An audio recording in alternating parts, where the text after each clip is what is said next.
Hi, today I want to explain to you what the term zero carbon really is. I have been repeating the term zero carbon a lot, and a couple of people actually have come up to me and told me that, the right definition is net zero emissions.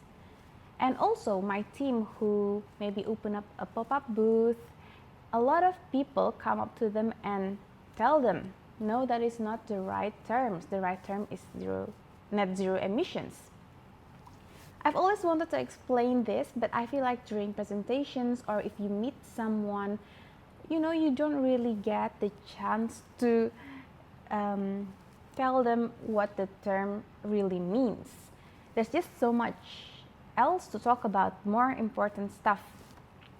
But at the same time, having a kind of agreement on the term is really important because it's just, I think it's really important. Just like as if you are writing an essay or a thesis, you normally would have like a couple of glossary lists and you explain what you mean by them. So let me explain now. Zero carbon, they have other related terms like carbon neutral, positive climate, emissions free. They are all related terms and focuses on reducing carbon. But here in Indonesia, events or governments, they likely to use the term net zero emissions, which is there's nothing wrong with that. And I think that just makes Indonesian more familiar with the term instead of other terms that comes from other countries, for example. So like when I was in Liverpool, my teacher, he likes to use the term NZ, which stands for net zero emissions building. The point is that while these terms can be slightly different, they all focus on reducing emissions. They're all in the same fight. It's trying to reduce emissions. So it's just up to the institutions or the organizations to choose their terms, to choose their focus. Personally, I prefer to use the term zero carbon because it's simple, it grabs people's interest, and I want to be consistent. So instead of keep changing the terms that I use when talking to people, I prefer to use zero carbon. For example, Bill Gates, in his book, he uses the term zero carbon frequently, and he likes to say getting to zero. So I've stick with zero carbon instead of switching to related terms, and it works really well. For me because it sparks people's interest. And now let's take an example of the related terms like carbon neutrality. In the concept of carbon neutrality, carbon emissions can be balanced with carbon offsets, and it can exclude other greenhouse gases like methane, for example.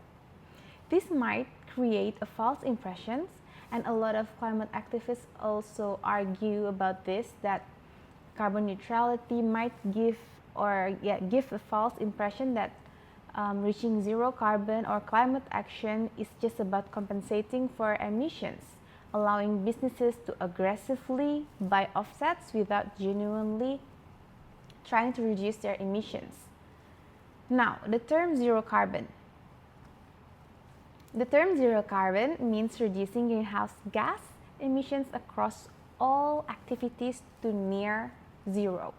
So the reduction must be permanent and recognized through a comprehensive analysis of the carbon footprint. And to have a truly effective and consistent carbon management strategy, they have to have a thorough analysis and must prioritize reductions over offsets. And I love this part of analysis because it requires declaration and disclosure, which is a good way to move away from greenwashing, which is it's happening a lot right now, but with a transparent report, you might say, easier to move away from greenwashing, and consumer, for example, can really see the report and check which one is actually lower carbon. It's just a matter of numbers. They can see real numbers. Going back to the term net zero emissions, I think that term net zero emissions, I think it works really well with ministries and governments because they don't have full control over businesses. While businesses, on the other hand, they can try to minimize their environmental impact, their carbon emissions throughout their activities. For example, in the construction sector, we can all work together. For example, in the design stage, in the planning stage, we can design how to make things more efficient, and then during the construction, we can keep reducing it, and during the maintenance, and until the end of life of its building, what happened to the building. So we can really try, I think it provides us a chance to be creative with our solutions, how to reduce emissions, and I think it's more cost effective and more efficient way to reduce carbon.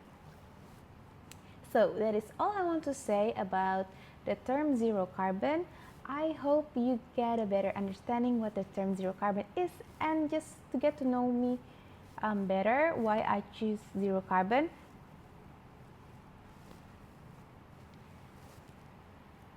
Yep, that is it. Bye.